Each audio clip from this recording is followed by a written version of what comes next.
Welcome back, everybody, to Watcher of All Things. My name is Kiki, and this is my podcast where I talk movies, TV shows, and all things entertainment. And today, it is episode 67, an episode that a year ago, if you asked me, will I make an episode on this, I would have said no. But today is episode 67, all about The Accountant 2. A sequel I was shocked even happened, but honestly, I hope we get another one. But we will get to that. I hope you are all doing well. What a week it has been. Good lord. Been watching playoff hockey. There's been so much TV stuff. And I filmed my YouTube video this week, which you guys can be expecting on Wednesday, April 30th. That's going to drop around 3 to 4 p.m. I also started a new job this week at a podcast production company. I'm a project coordinator there, which is really fun. It's part-time, but it's a great start and I'm loving it so far. I do have this theory that April is like the best month of the year for me, not just because it's my birthday month, but I do feel like every year in April, something really great happens to me. Like a few years ago, I got a new job in April, and then another year I got approached by a professor to do my master's, and it's just like April is always an interesting month where good things happen for me. So I'm excited, and today's going to be a great episode as well. I'm actually very excited to talk about The Accountant 2. Man, talking about Sinners last week, I did see it again this week, and it was just as good. I have sort of the same rating and overall thoughts, but we'll talk about that and what else I watched. But I don't know, I was actually last night after I finished watching this, I was like, I'm really excited to talk about this movie because there's so many interesting things that they changed or added, but we will get there. We'll have the news up top. Then, of course, we'll have the non-spoilers and spoilers section, followed by what else I watched. So timestamps below if you want to just listen to the non-spoiler section and get a feel for The Accountant 2. You can absolutely do that if you're excited to go see it, which I recommend you do go see it. But before we talk about The Accountant 2, let's jump into the news. All right, well, we have actually a lot of positive news stories. This is a rare week where, I am ignoring what Ted Sarandos said about the theater model being outdated because honestly, I can't risk a heart attack or a stroke with my blood pressure getting so high. So let's start with the Oscar rule changes. I made a short video about it on my socials, but I wanted to mention it on here as well. So there were a few major rule changes, but they also, part of this is them clarifying for the 98th Oscars when all of the deadlines are for submitting different things, but they broke it down. There's 3 major rule changes. One of them is AI, one of them is names on ballots, and one of them is mandatory viewing or tracking of the movies that you are watching and the projects and voting around that, which of course was a huge issue last year. Let's start with the names on ballots one. I'm going to go in the order that I did in my video, but basically before, when you got your final voting ballot for the Oscars, it used to just have the project name and not the individuals that were a part of that project. So, and I might be wrong about this, obviously, because I don't have voting ballots, but before,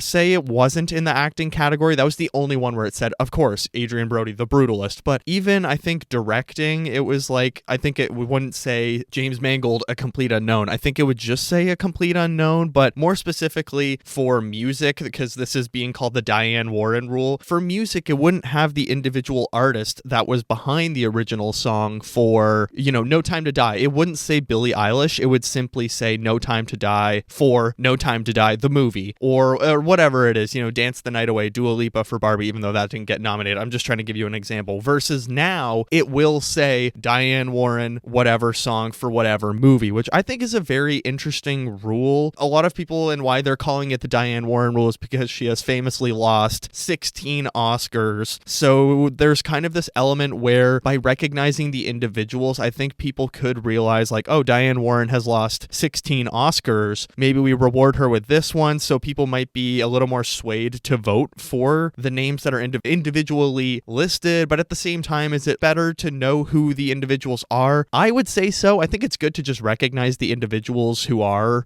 doing this famous work, like the costume designer of Sinners. I can't remember her name, but guarantee you we'll see her at the Oscars next year. And she's done a couple of other movies. I can't remember if they've been Oscar nominated or they won for an Oscar, but this is a good rule in general. And I like that they're making the time to recognize these individual artists for production design or whatever, the score, and especially original songs. If you have a famous celebrity musician coming in to do this song and it's really out of their wheelhouse, people can be like, wow, I would have never expected them to do that. Or original songs in general. The next rule change was AI. They didn't actually put out straight across the board broad AI rules like no AI allowed or only these types of AI programs. You can only use these 4 programs or whatever, because there are thousands probably of AI programs. But what they did say is that using AI and general digital film tools, it's not going to hurt or help your nomination potential. Like, nobody's going to be like, oh, we will nominate you because you use this AI program, and we're not going to banish you because you used this digital tool that helps track the eyes of the Fremen in Dune or whatever. Basically, the Oscars, or the Academy rather, said, leave it to us, and it's going to be a case-by-case basis, because they also said that they were going to make every project disclose any digital tools or AI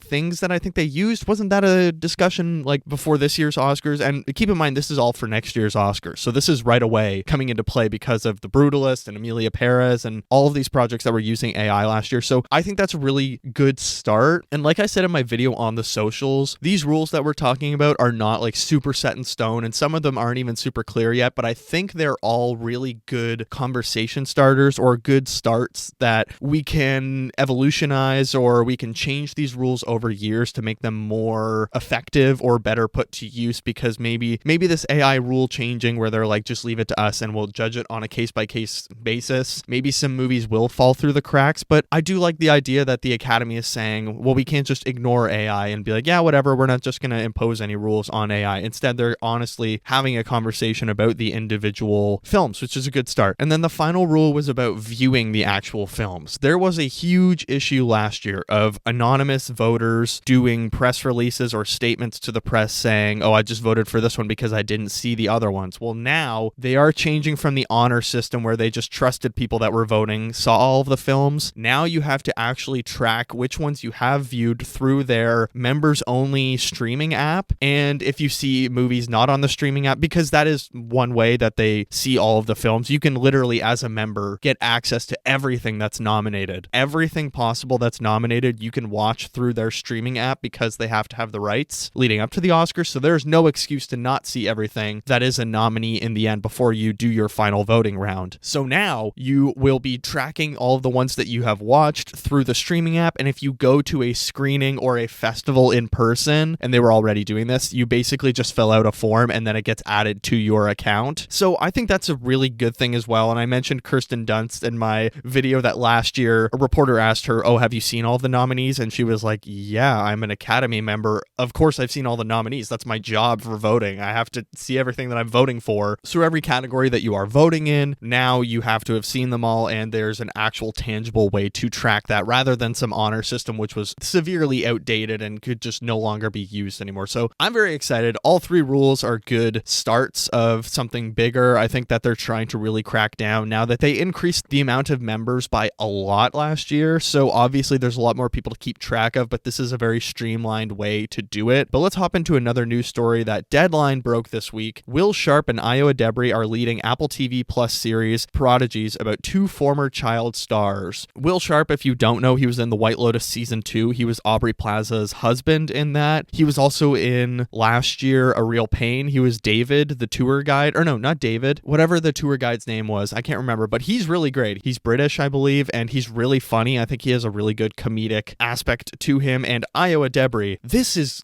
a really good premise for a project. I'm excited for this. Io Adebri just does, apart from Opus, she really does do like good project after good project. Like Bottoms was really good. And honestly, Apple TV is putting out the most quality stuff right now. Like they don't really have a lot of shows that are big misses for the most part, I would say. I'm definitely hearing way more positive reviews about Apple TV shows than any other streaming platform, apart from maybe HBO Max, because HBO is just always quality. But so the pair are going to play Dee Dee, who's played by Io Adebri, and Ren, who's played by Sharp, two ex-child prodigies who have been together since they were children. Now in their early 30s, they are starting to question whether their very ordinary existence is living up to the extraordinary promise of their childhood. Inevitably, they find themselves asking the same questions of their relationship. So it is like a little bit of a middle-age crisis type thing, or like a growing up crisis and being like, wow, my career is not what I thought it was going to be. And I really like that premise. I like the stars. I like that it's Apple TV and they have like a really good sense of what programs are going to hit. Like even a family pleaser like Ted Lasso, that was still a very fun show for the whole family to watch. But then you have like super highbrow stuff like Severance that is super popular and everyone is just so happy with. But that's a great dynamic duo for a show. And speaking of dynamic duos, another story broke this week that Sophie Thatcher Thatcher and Charles Melton will be joining Nicholas Winding Refn's Her Private Hell at Neon. Neon projects are so interesting. Like, they had Anora last year, obviously, and I just like a lot of the stuff they're pumping out. They're sort of the other A24 of like this smaller distribution company or production company or whatever they are. I guess distribution company. I don't know. Every project that sort of Neon's putting out, I'm like, that's exciting. And they do a lot of really cool stuff. Like, they just did The Monkey. They did Longlegs last year as well. So there is little else known about the project from the director of Drive, Only God Forgives, and Bronson. Drive is one of my Letterboxd top 4 favorites. I love Nicholas Winding Refn. He's just such a cool visionary. So I'm very excited for this. But Neon's cryptic message on social media just said something groovy about this project. But I think the two great leads, I really like Sophie Thatcher. She was awesome in Heretic and Companion. Charles Melton's a really fascinating actor to me. I liked him in Warfare as this,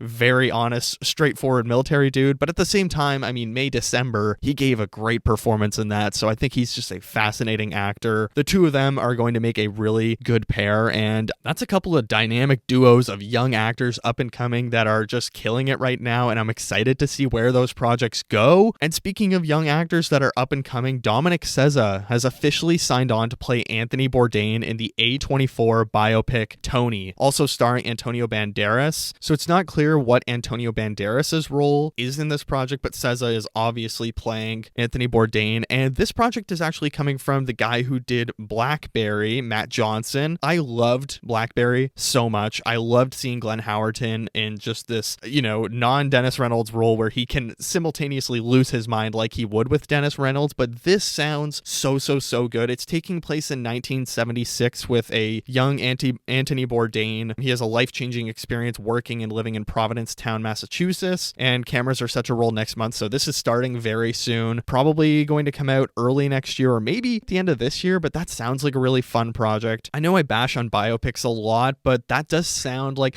I guess I bash on biopics a lot when you can just tell what it's going to be, but I think because Anthony Bourdain had such a troubled life with very difficult periods, like everyone knows he did commit suicide and he had a drinking problem, and Better Man with Robbie Williams, that was basically the road to rehab was his biopic, or even A Complete Unknown. I like when it's just like a 4-year period and it's not these classic paint them all with a fantastic brush and like, wow, they're such amazing people and we're so lucky to have them as artists on this planet. I like when it's more complicated and dives into the issues of their life and paints them as bad people. That's way more interesting to me. Like even the Blackberry film, you don't walk away from that film with like a great feeling about the bald dude that Glenn Howerton played. You are like, wow, these are terrible people. So I'm very excited for this, but let's move into our final news story that I want to discuss today, which I honestly did not think was real until I saw it from like 8 different sources. Fans of the studio rejoice. Bill Hader is to co-write and potentially star in a Jonestown series in development at HBO. It turns out Bill Hader has been drinking the Kool-Aid, is what Variety said. Now, I say the studio fans rejoice because if you're watching the studio, the very first episode is about Seth Rogen needing to get a Kool-Aid movie greenlit while also trying to get a Marty Scorsese film made. And it just happens that at the same time, Marty Scorsese's film is about the Jonestown massacre, where famously, like the saying is, drink the Kool-Aid, because Jim Jones made everyone drink poisoned Kool-Aid and it was a mass suicide thing. Everyone this week, including myself on social media, was so confused about the story. Like, wait, is this actually real? Like, this is happening? And it turns out it is. Variety has learned exclusively that Hader and Daniel Zellman are currently working on the project at HBO. It's a series centered on Jim Jones and the infamous events at the People's Temple Agricultural Project, aka Jonestown. Hader is potentially being eyed to star in the show as well. I think that's really great. I'm excited. Like, I've been wondering what Bill Hader's next project will be, his really big next project after Barry, and I think this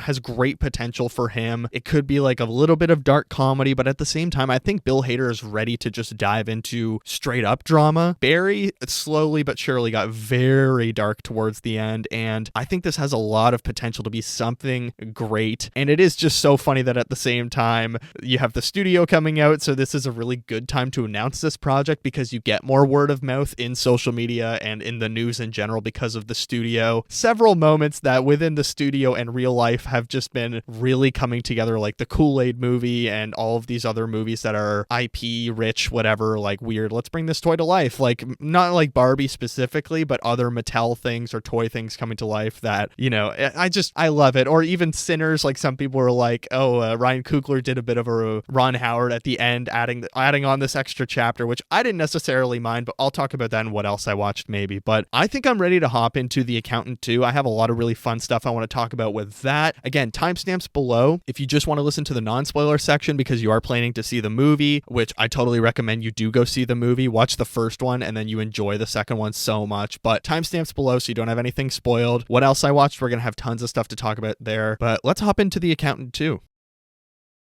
The Accountant 2 is a 2025 action thriller coming in at 2 hours 5 minutes according to Google, but Letterboxd says it's like 2 hours 13 minutes, somewhere within that range. And of course, it is a follow-up to The Accountant from 2016, so it's been 8 years in development for a sequel. The film is directed by Gavin O'Connor, who's done The Accountant. He did the first one, The Way Back, Warrior, and Miracle. So this is his third film with Ben Affleck. Written by Bill Dubeck, who wrote The Judge, The Accountant, and Ozark, which I did not know. He wrote a bunch of Ozark. Budget was $80 million, and reviews are actually very positive and a big step up from the first one. I think the first one had like 59% on Rotten Tomatoes and like pretty mixed reviews in general, but this one, 76% on Rotten Tomatoes with a 93 audience popcornometer, 7.3 on IMDb, 60% on Metacritic, 3.4 average on Letterboxd with 3.5 stars as the mode rating. So a major improvement, and I think you can feel the improvement watching the film itself because I was seriously blown away how much of a step up this is. But the synopsis for The Accountant 2: when an old acquaintance is murdered, Wolf is compelled to solve the case. Realizing more extreme measures are necessary, Wolf recruits his estranged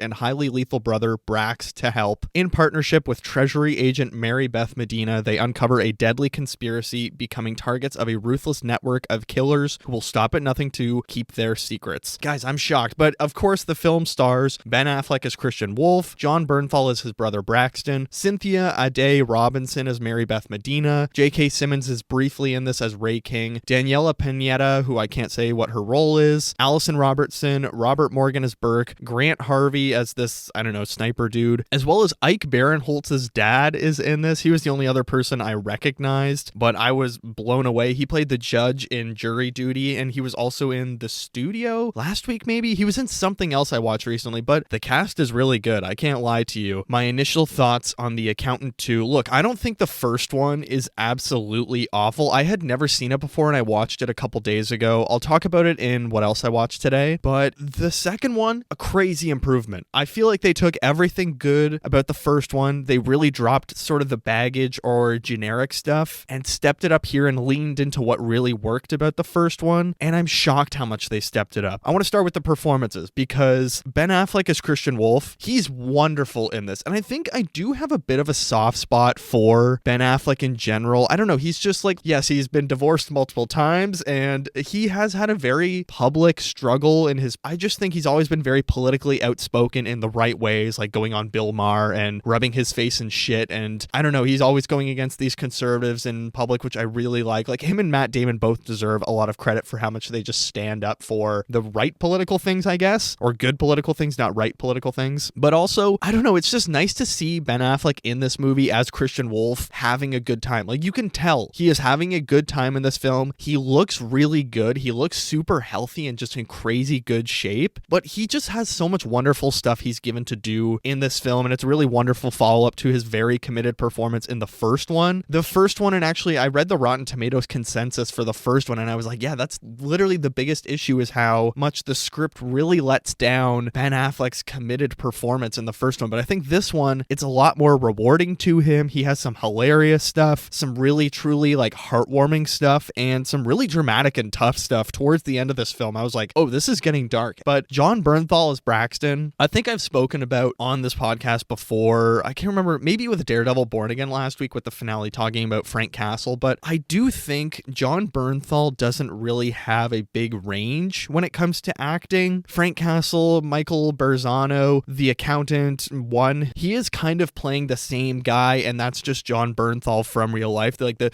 hey man, let me tell you something. This guy takes naps. I don't trust him. I don't see a huge difference between who he is on screen and his real life. Like, I feel like he's just bringing so much of himself to every role that he's never getting lost in anything, and he's just a very intense guy. But having said that, even if he is just playing himself in this, I think he's actually very good in this, and what they do with him is very interesting in his character arc. Like, he's this kind of, I think he's a private security guy, and he has a very hollow life, and I think he's starting to have a bit of a midlife crisis in this film, and they go some very interesting directions with that and his relationship with his brother Christian, which I really enjoyed. Like, I was like, there's actually a heartfelt center in this film, and the story is trying to tell something about their brotherhood. So John Bernthal, I don't know, he's kind of the standout of this film in some ways, like even more than Ben Affleck, who I think is phenomenal in this movie. But Cynthia Ade Robinson as Medina, I think she's also really good in this, and they kind of humanize her a little bit more instead of making her like in the first one, she's that caricature being blackmailed by J.K. Simmons because she went to jail when she was younger. And I don't know, it was just kind of like a typical storyline for a woman of color of like, oh, you're in this government agency, but you got here with a tortured past, and yes, you worked hard, but you have a dangerous, scarred past. Versus in this one, she just has a much more like human, and anyone could really identify with her backstory, which I enjoyed, versus the first one was a little bit caricature-ish, if that makes sense. So I like it. Like, they do this storyline with the chair with her in this one, that her office chair, and that she doesn't feel like she's right for this job, and she gets to do a little bit more of a comedic thing in this, which I really enjoyed. She's more than a badge in this movie. J.K. Simmons as Ray King briefly is in this. He's only in the first 10 minutes, I would say, in the opening, which is an electric opening that I enjoyed so much, that moves into an even better scene after with Ben Affleck. So he's not really in this much, but what he does have is fun. He has an action set piece that I really enjoyed. Danielle Pineda, she is great. I can't tell you what her role is because it does spoil the movie, but everything she gets to do in this movie, I really enjoyed. I think she's a fun aspect, even if her character has some weird written stuff that I'll save for spoilers and maybe talk about. But yeah, I don't know. And Allison Robert plays Justine. She's a fun inclusion, and it was nice to see her character get fleshed out because she is in the first one, but a little bit less. You see her at the start of the movie and then at the end of the movie, but in this one, she's a much bigger role, which I enjoyed. But let's talk about the story. I liked the path forward that they chose for this franchise. I think they really do step it up in every regard, and they take it in a much more interesting direction than like the first one. You know, it's all about this autistic guy who's like living on his own, and he's dangerous, and he's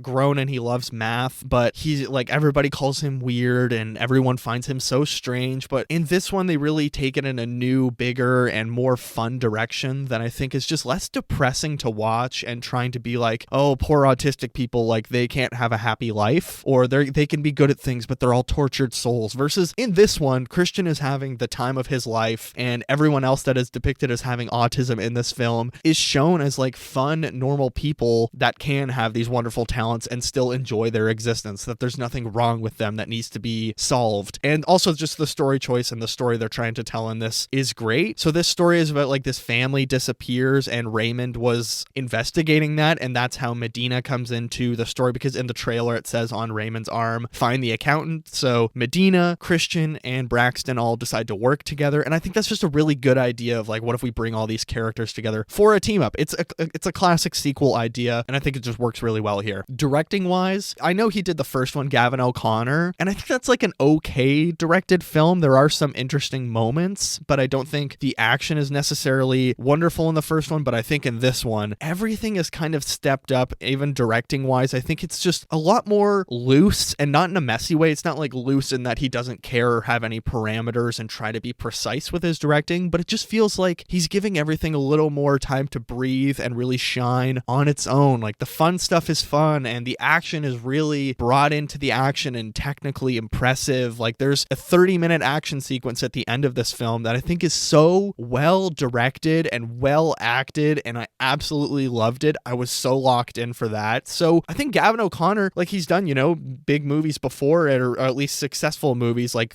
you know, The Way Back and Warrior. The Way Back I know was pretty well received, and then The Warrior was the fighting movie with I can't remember his name, but I know people look fondly on that film as well, that like, oh, that's a very heartwarming film too. So, you know, Gavin O'Connor, I think he stepped it up here. Having said that, writing wise, wise, I think the plot is a little bit messy in some spots, and that's why my rating isn't as high as it could be. I did feel like what's happening in the film sometimes doesn't feel justified or necessary, or it's not really what's needed in that moment, or that what we do want in that moment. Like, it feels like they're trying to give us this big mystery like the first one, and one of my major issues I had with the first one was that huge exposition dump by J.K. Simmons in the third act. I think they definitely avoid that in this one, and the way they parse out information in this film is a lot better and a lot lighter handed and easier to consume. But it does feel like the plot doesn't really make sense in parts of like, why are we spending so much time in this moment? And I mean, the production writing wise is very interesting on this film. So in June 2017, the year after the first film released, a sequel to The Accountant was announced to be in development, with Ben Affleck set to come back and Bill Dubuque and Gavin O'Connor. Everybody was coming back respectively. But by 2020, Affleck confirmed that developments were ongoing, and the studio was actually considering retroactively turning a separate script that they are developing into The Accountant 2, which I think does make sense in some ways, because this story is so different from the first one in that there's none of these like flashbacks to their childhood, which I really liked that we ditched that. That is kind of interesting in the first one, but it's just so depressing with their parents in that first one. So I liked that they found another really quality script and were like, this could be a good world for Christian to fit in. I don't know, Ben Affleck also talked about maybe doing a television series of this, which I think totally could work. So by September 2021, Connor revealed a script was in development with a possibility of a third film. I think that needs to happen. I think you definitely could do a third film with this world. There's tons of more character development or story to tell, which I appreciate. And I am just so fascinated. And one of the things that immediately struck me within the first 20 minutes of the film is how much they really threw everything tonally from the first film kind of out the window and went in a whole other direction of their storytelling, of really leaning into the comedy and the charm. You get little hints of that maybe in the last 20 minutes of the first film with Braxton and Christian, but this one, the comedy is really spread throughout until the final 30 minutes. Like, this movie is very funny. I had multiple moments where I was genuinely belly laughing. My screening was,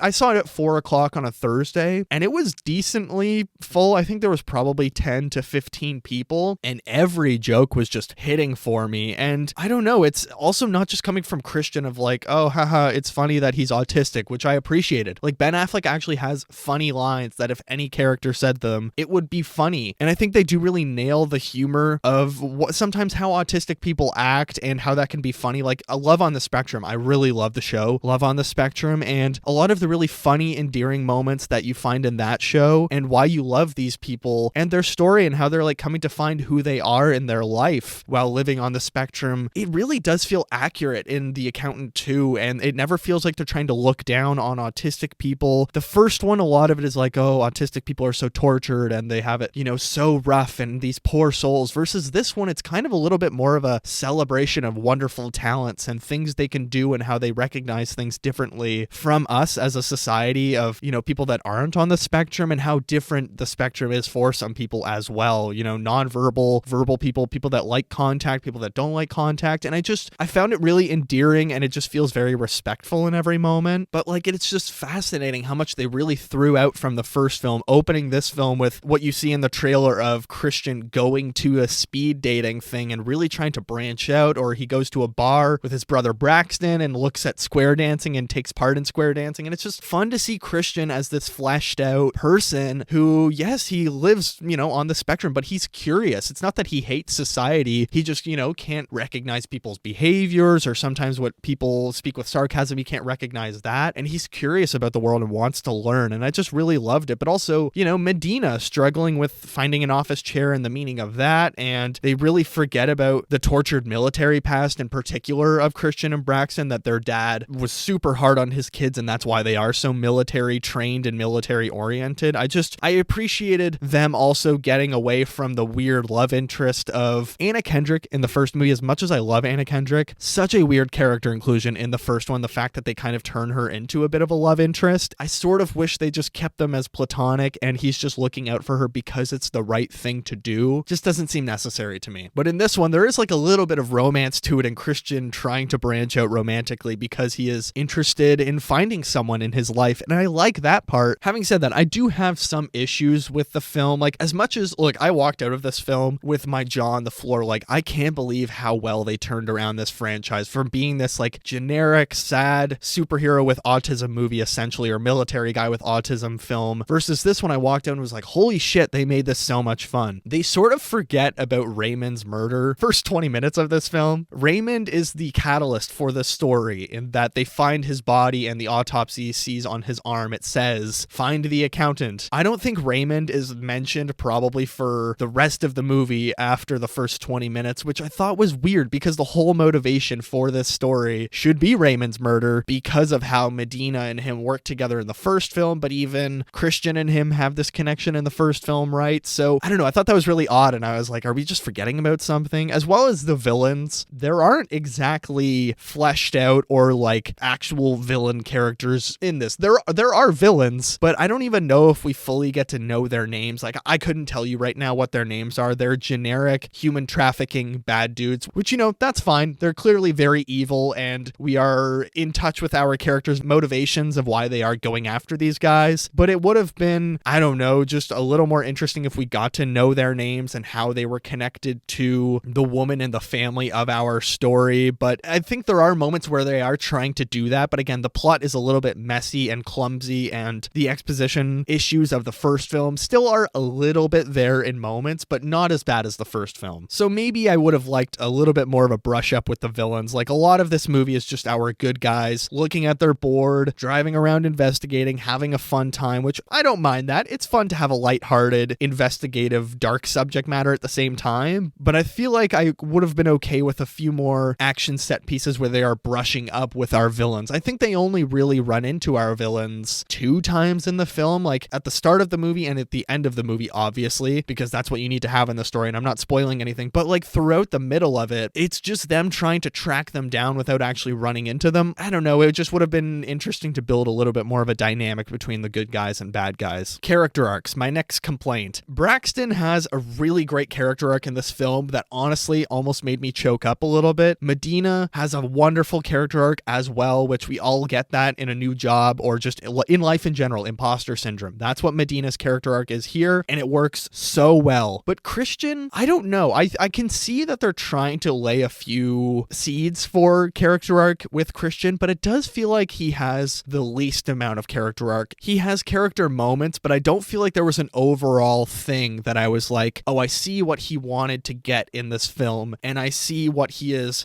fighting for in this movie. And I see, I don't want to spoil it, so I have to be very broad, but I just think the character arc is a lot less evident for Christian than it is for Braxton and Medina, as much as I loved their character arcs in this film. I just wish it was a little more evenly distributed between our 3 characters. And I've sort of been going back and forth on, are there tonal issues or is there a tonal battle with this film? I haven't really made up my mind yet. Honestly, as soon as this is on streaming or even video on demand, I'm going to rent it because I don't think I have time to go see it again in theaters. But if I do, I will absolutely go see it again in theaters because it was so much fun. But I think there is a point in this movie where I was curious, are they going to commit to the comedic bits for the rest of the film and keep it funny? Or are they really going to pull back on the comedy, lean into the drama, and just have maybe a couple other funny moments in the film? And I think they really do nail that. I don't know. I was sort of at one point in the movie like, oh, there it is. This is the point where they're turning to drama only, and we're really going to pull back on all the comedy and forget that. And I was like, is it too much? Is it too much of a change up that I'm kind of thrown off? I can't tell yet, but I do think they kind of balance it. Is the film too long? I don't necessarily think 2 hours, 5 minutes or 2 hours, 13 is too long of a film by any means, but I did feel a couple of scenes dragging where maybe you just shave off 20 to 30 seconds. Like there's this one scene where we first see Braxton in the film and he's in this hotel in Berlin. It's very funny and it's a good like development scene and why we need to have these characters, but it just felt like, all right, we're spending a little bit too much of a time with him right now, and we get it. And I had that a few times. It's an issue of, I don't know, conciseness. I just feel like the writing in this film isn't concise enough. And there was a strange song choice at the end of the film. I was like, oh, what? This feels like a Hallmark Channel choice to end this movie with this song. But I think that's all I have for my issues. I want to hop into 2 stars and a wish. If you don't know what 2 stars and a wish is, in high school we used to do this thing when someone gave a presentation or, you know, a speech or a performance or whatever in drama class, you would give them 2 stars, 2 things you liked, and then a wish, something maybe they could have improved on or an issue you had with it or something like that. So my 2 stars for The Accountant. Star number 1, the chemistry and humor of this cast is just honestly delightful. beautiful. The chemistry between Jon Bernthal and Ben Affleck is mesmerizing, and they're so good together. And adding Medina to that dynamic for a lot of this film really works. Star number 2, the final 30 minutes of this movie are excellent. Like the action set piece that they finish this film with and the dramatic point that they are finishing it with, heartbreaking and so good. My wish, I think they're trying to do this big elaborate detective case and there's a huge swing at a big twist, but the information and explanations are like Easter eggs are kind of clumsily dropped along the way, or there's hints, I guess, but it just doesn't all really feel like when it does come together, it's not like a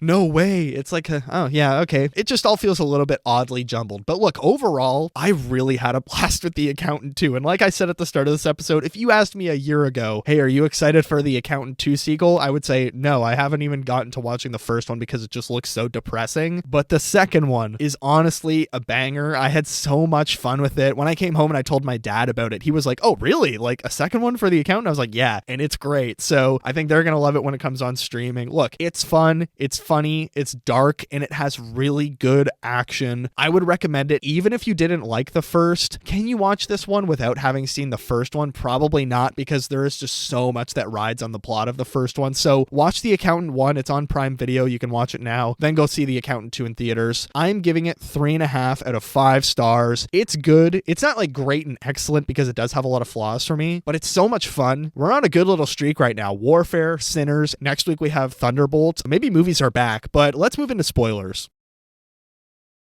All right, spoilers for The Accountant 2. I want to start with the Harbor Neuroscience Center, which is a huge part of the first film because that's where Christian went as a child and met Justine. Turns out at the end of the first film, of course, and obviously if you're in the spoiler section for this film, you don't mind spoilers for the first one. So it turns out he's been donating like $1 million per year to the Harbor Neuroscience Center. And now, which I found absolutely crazy and hilarious to include in this film, but I kind of loved it. Turns out he's been funding everyone to help Justine at the center, hacking and like being his guy in chair, as Ned from Spider-Man would say. So basically has a super team of autistic super genius children hacking phones and hacking laptops and CCTV and all that stuff. Anything he needs technologically. I was honestly blown away by that inclusion, and it's kind of genius to go way bigger and way more fun for a sequel, which you need to do. I was like, oh, this kind of makes sense, and it's a great addition to the first movie. They do a lot of interesting emotional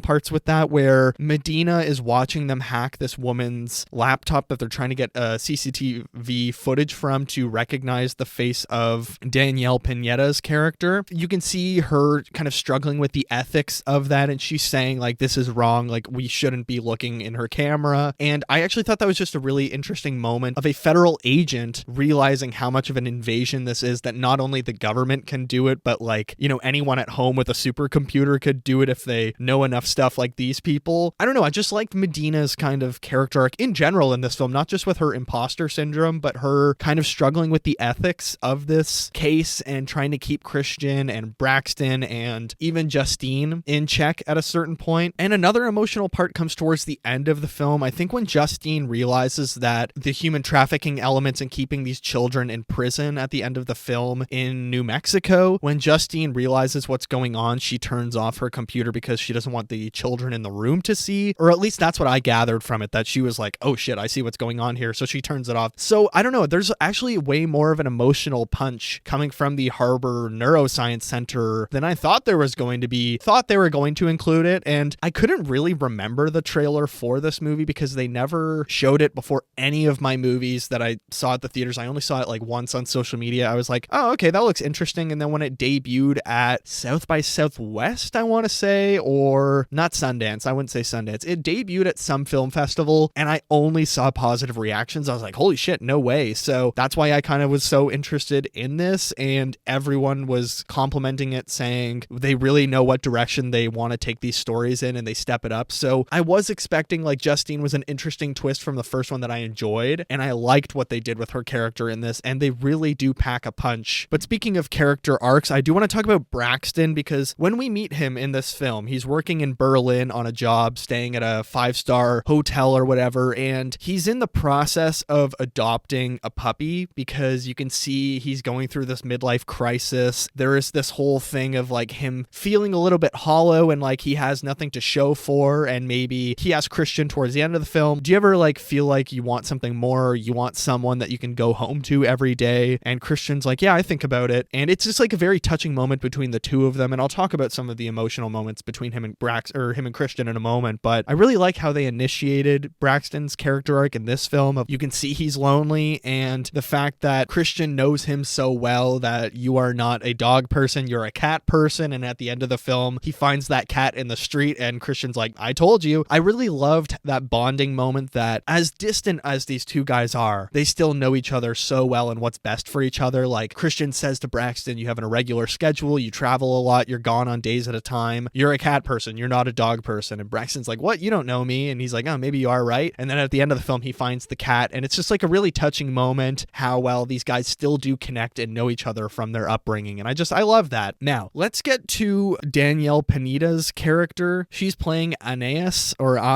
who is the woman at the start of the film that has gone missing. Well, it turns out she was in a car accident and she had her face restructured, and she was the person that met with Raymond at the start of the film. They're basically on a manhunt for her this entire film to figure out who this woman is. I saw the twist coming like 30 minutes before they revealed it. I was like, oh, well, they said she had reconstructive surgery, so she's clearly the lady that's on the run right now, and that was totally true. I liked her character in general and the idea of the big twist of her, but it's the fact that in the film she recognizes herself in her family, and she recognizes her son and knows he's in that prison and on the run. I just didn't understand that she didn't want to connect with her son. If she's aware of her past, wouldn't she want to be like, oh, I want to see my son so he can see me and know it's all right? Her son's also autistic. I don't know how Christian recognized that or saw that. There was just like something about him from one photo that Christian was like, this is important to me and I need to go see him, and it's revealed that he is autistic. I do liked what they did with the son and the fact that they bring him to the neuroscience center at the end of the film. I thought that was a really good touch. The fact that he's going to be looked after and it's a happy ending for him, and it's a happy ending for her because she's the one that gets to kill Burke, who is played by Robert Morgan. He's like the head of the child trafficking guys. So I don't know, it's a bit of a mixed bag with her character. I liked certain moments they did. I really disliked other moments, or I didn't understand other moments. She rips apart her family photo at the end of the movie and leaves it on a bed, and it's like, okay, so she is purposefully forgetting her past life. I guess that works, but if I were her, go see your son and be like, do you remember me? And be like, I can't be with you and you're better off here. I thought that may have been an interesting character moment. She does survive the end of the film though, which I liked. And it does feel like there's not a lot of real consequences or bad things that happen to our characters. Like Medina gets stabbed. She's totally fine at the end of the film. Christian never gets wounded. Braxton gets shot at the end of the film. He's totally fine in like the next 5 minutes. So it did feel like there's not a lot of, oh, our main three characters are at stake, but I think they kind of get away with it because of the subject matter with all of these children that are in the prison. The traffickers realize very quickly that they have been caught on to and they are being hunted down, so they decide they're going to execute all these children. They're going to put them in a mass grave, which they have been doing with the adults and the fathers of all these children. So my God, it gets really dark at the end of this movie, and that's why I was talking about the tonal shift in non-spoilers of, is it too much of a swing from the comedy of the first 2/3 of the film to the third act? Because there is a moment you can recognize where it's like all of a sudden very quick, oh, this is no longer a comedy and this is real shit. And I think they do pull it off, and honestly the end of this film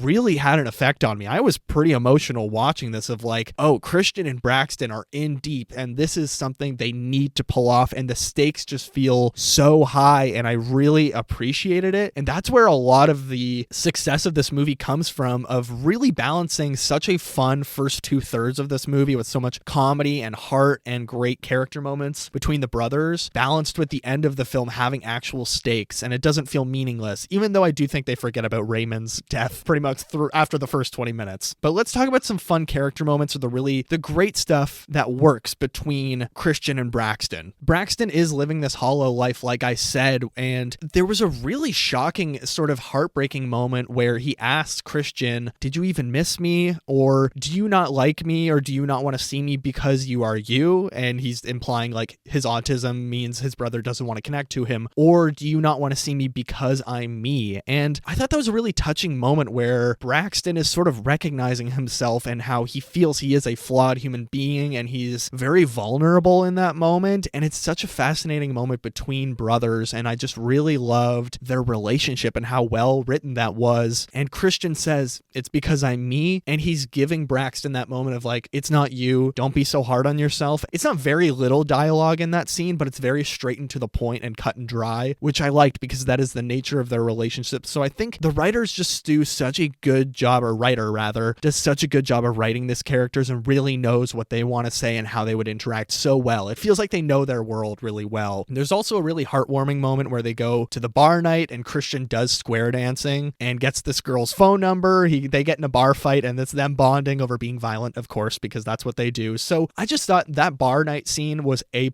Maybe one of my favorite parts of the movie behind the third act, I would say, between their like infiltration of the prison camp thing for these children. I thought that was probably the highlight of the movie, but honestly, the bar night was just a great character development moment. And I've already spoken about it, but the final fight was just seriously great. I mean, it felt just super real with them like unloading, and you can see the tactical training they have of like pointing their guns away when they cross over each other, tapping each other on the shoulders when they're moving on to each other's sides, or telling each other when they're reloading and stuff like that, and giving signals. And it was like, holy shit, this just feels so authentic and real. If these two dudes who were like military trained pretty much infiltrated a prison camp, what would that be like? And it was just a great huge swing that I really loved. And Braxton, he gets hit and this guy's about to execute him, and Christian just comes driving through with the truck and sends this guy flying. And it was just such a perfect moment in the third act. And I love how in both of these movies, Christian is such a fast driver. That was something about his character, that he's just reckless behind the wheel and speeds everywhere. I love that. And I already touched on it, but I was really sad when they're loading these children into this pit that they've dug up with an excavator where they are going to execute them. And there's just like this dramatic tension building of Christian and Braxton trying to get there in time. It's just flying down these dirt roads trying to find them in this truck that they stole, and versus chasing down like this school bus with all these children that are now being loaded into this pit. And it was just like, holy shit, this feels so real and so big, and I loved it. And it was just such great storytelling and tension building. Having said that, the villains, like our two main dudes, are killed off so easily in this film. There's, again, not a lot of brush ups with our good guys, Christian and Braxton, or even Medina. There's not a ton of brush ups between our two main guys and any of our three good guys. It's also weird that Danielle Pineda's character isn't really involved in the big final act. Like, she doesn't understand the prison camp, I guess, and she doesn't go after them because that's sort of what she's, I don't know, what she's trying to get in this movie is that they don't find her and uncover her secret. But I wish she was maybe a little more involved in the third act. And yeah, I would say it's definitely setting up a sequel. Like, everybody survives and they leave it in a very positive place. And they have already talked about doing a third one. And I think honestly they should, with the reception this one's getting. And I think they know what people like about these movies, and they're sort of finding their footing with this franchise. And why not make it a trilogy? I think they talked about making it a trilogy, so end it on a high note, because I would be totally down for a third movie with The Accountant. But I think that's all I have for spoilers. Like, guys, just a really enjoyable 3.5 out of 5 stars, solid action comedy movie, thriller elements to it that I think work really well. But let's move into what else I watched.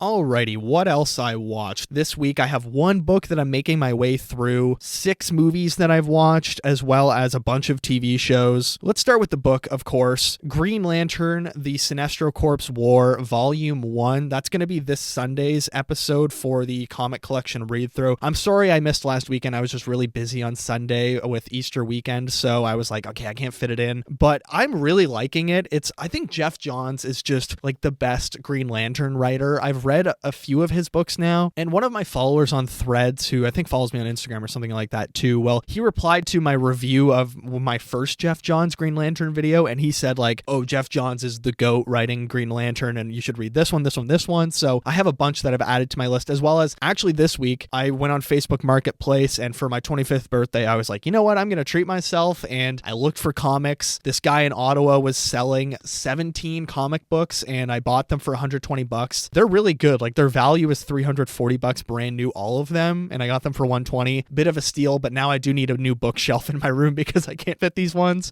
There's a lot of really good ones, and it's mostly Marvel stuff, which is good because last time I did a big comic haul, it was almost all DC and like mainly Batman stuff. So I'm getting a good balance, and I'm building out a fun collection. So look forward to the Green Lantern video this Sunday, and it'll already be up by the time you're listening to this. But let's move into TV shows. We watched another episode last weekend of Survivor Season 2, Episode 4. It's so much fun seeing like all these throwback players that eventually do come back in the future, but there's so many great ones that I do remember from my childhood. We must have watched it on VHS or something. I don't know how I would have seen this because it came out in 2000 this season. I was born in 2000, so how would I remember it? And yet I remember watching Colby Donaldson, Jerry, Tina, and Michael. I believe it's Michael who just hurts himself like every episode, and he's kind of a psycho, but it's so much fun. Mitchell went home in episode 4. Old school Survivor is just so much fun. And actually, I'll jump right into the new episode of Survivor, which is one of my favorites this season, probably my favorite this season, with David finally going home. Dragon slayed, as Coach would say. Camilla and Kyle, I think, have the best chance of winning this season right now. Joe and Eva will probably get split up next episode, or at least get their advantages flushed. I sort of was ready to give up on this season halfway through the episode this week when it was Joe and David going head to head in the challenge, which, what a stupid challenge. Just making it, oh, here's a bicep concept with two guys that have massive arms versus everyone else that doesn't. So I thought, oh, David's going to win this, and it's just going to be Mitch that goes home tonight, or Kyle and Camilla, and it's going to be boring. We're going to get the strong alliance. But my God, the dynamics that played out, and I just need to learn to trust the process of the Survivor editors, because they really did take their time building up the social elements of the episode and everyone strategizing. For the first, 45 minutes of the episode, there wasn't even a challenge, and then they get the challenge, and I was like, oh God, I'm ready to give up. And then David just steps off his plank for all of a sudden and loses the challenge, and it's like, holy shit, like this episode just got threw in the air, and David goes home, he gets blindsided, and it was fantastic. I think now we're gonna have a major turning point for the season. It's 4v4, and it's gonna be great. I'm actually loving Survivor 48 now. I know I get really annoyed with like the strongman alliance of, oh, well, why can't we have a strong guy alliance? Anyways, moving on from Survivor, where David went home this week, let's talk about The Last of Us, Season 2, Episode 2, the saddest episode of the series so far for me. We, of course, got, if you don't want to hear this, skip forward 60 seconds. I'm telling you now, skip forward 60 seconds. Okay, go. We got Joel's death this week, killed by Abby, and I was mind blown. I thought they handled it perfectly. I've never played The Last of Us games, but I've watched the playthrough of like a majority of both of them, and Joel's death was a major scene that I knew about in the second one, and then I stopped after. That's actually all I know about the second one. I know it's a bit of a revenge tour for the rest of the season, so I'm excited, but I thought they handled it super well, and the changes they've made from the game just really make sense. Like Joel and Tommy not being together, and instead Tommy is in the town trying to defend from the horde, and it's actually Dina and Joel that are together. And I like that, like, they don't just blurt out Joel's name like, hi, I'm Joel. It's that Dina doesn't realize Abby's in the room with them and says, Joel, please come up here. And Abby's face is like, what are the odds? And Abby being chased by that horde was phenomenal, with the fence collapsing in on her. Oh my God, so claustrophobic. But honestly, I am so excited for the rest of the season to see where this goes. I think they did this episode so well, and yeah, I love The Last of Us. But another show came back this week, which I was so excited that we even got a season 2. The Rehearsal has returned, and this season it's all about the aviation industry, which I don't know if they're actually going to focus on the aviation industry. Like last season, it was all about, oh, let's do these rehearsals to help people, and then Nathan just loses himself in this one rehearsal, acting like he's in a family. But episode 1 was hilarious, and it was just so smart and insightful and so honest and like very relevant to our time. But let's move into movies, starting with The Life List. My girlfriend and I watched it on my birthday, and it was kind of mind-blowing how unlikable the main character is. Complains and is so mean to everyone, and all of her complaints are just so invalid. And if you don't know, it's about this girl who, when she was younger, she made this bucket list, but they call it a life list because, I don't know, maybe the term bucket list is trademarked. And when her mom passes away, she does this like thing in the will where she's like, you have to complete everything on your life list to get your inheritance. And I don't know, it's kind of a cute premise, but the story and the cast members are just so unlikable, and it's so cheesy and Hallmark oriented that I was like, ugh. And it's just like unlikable millennials, the movie, is what I said in my Letterboxd review. So I gave it 2 stars. I wouldn't really recommend it. Like, it's not worth your time. But then we watched Good Will Hunting, which is one of my favorite movies ever. ever. Like, I still am so blown away by the fact that Ben Affleck and Matt Damon wrote that when they were so young and they won an Oscar so young for it. It's a classic. I gave it 5 stars, of course. I've seen it a bunch of times, but I could never get tired of watching Good Will Hunting. It's just like one of the staples of cinema for me, and it's just very peak 1990s with like this beautiful mind type thing of like, oh, this guy's a super genius, but he's this tied into this profession. Or it's like, you know, Forrest Gump, A Beautiful Mind, or you have Good Will Hunting. It's all of these movies are kind of hinting at the same thing, versus now, like, I feel like our version of that is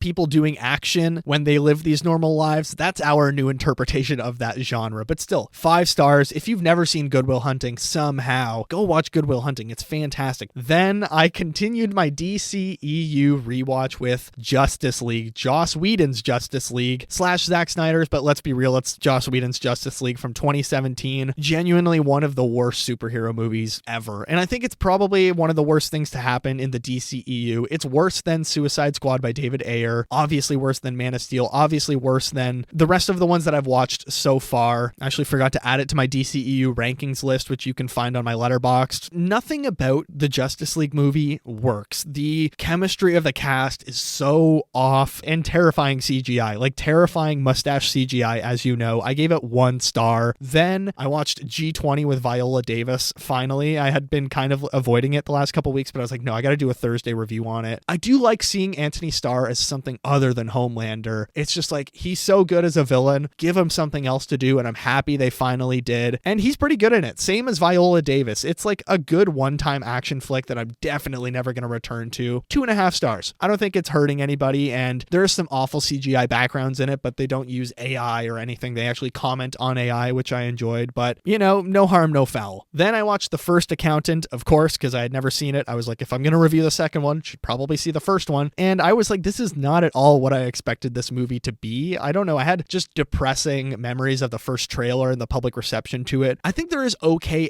action in The First Accountant movie, but there's so much excess fluff and strange directing choices or writing choices. I don't know. I don't think any of this is really working. And like I said in the spoiler or non-spoiler section, there is one section of the movie. It's probably a 10-minute scene of J.K. Simmons just giving exposition. They are explaining everything to me, and it's just really frustrating. And I was also watching it late at night after having watched a hockey game, and I was so tired. I was like, I'm struggling to stay awake during this exposition, but it wasn't the worst thing ever. 2.5 stars. Finally, I rewatched Sinners, saw it in IMAX a second time. It is just as good as the first time I saw it. I still have some small issues with the writing and editing, but I picked up a lot of things I didn't see the first time, like actually the parallels of the stories of the Smokestack twins stories. I think there's maybe a few too many similarities between them, of they've both abandoned their woman in this town and they've moved on, but they come back, they say I love you. I wasn't a big fan of them having that same trajectory. I don't know. Maybe you could have made Stack's love interest like a girl that they were always friends growing up or something different, but at the same time, it's still the best movie of the year. The visuals are just impeccable. I've probably listened to the Sinners soundtrack 20 times this week while working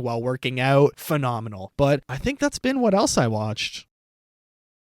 And in fact, I think that's going to do it for episode 67, The Accountant 2. A really great step up from the first film. I'd love to hear what's your favorite sequel that's better than the original. I would say Empire Strikes Back, The Dark Knight, Aliens 2. A lot of people like Aliens better than Alien. I think I like Alien better, but this was a lot of fun. As always, please rate and review the show 5 stars wherever you get your great podcasts like Watcher of All Things, whether it's Spotify, Apple Podcasts, Amazon Music, Acast. We are, of course, an Acast produced show. If you're on the YouTube channel where we just hit 260 subs, very exciting. Look forward to the video on Wednesday, as I've said multiple times. Like, subscribe, and comment on this podcast episode. What did you think of The Accountant 2? If you're a hockey fan, what team are you cheering for in the playoffs? If it's the Leafs, you have the upper hand over me, but please like, subscribe, comment, and hit the notification bell so you know every time a new podcast episode drops. If you want to get in touch with the show, you can email us, watcherofallthings@gmail.com, or find me on social media. Instagram and Threads are @watcherofallthings. Then The TikTok account is at watcher.of.all.things. You can also find my personal Letterboxd account, KikiJ70. That's KIKIJ70. Comment on one of my Letterboxd reviews that you found me through the show, and I'll follow you back, of course. Let's build a little community. Next week, I am very excited for next week's episode, everyone. Thunderbolts. It looks great. They had the premiere this week, and I saw only positive reactions, so I'm really excited. But as for now, thank you all so much for listening. This was so much fun. Take care of yourselves, and I will see you in the next one.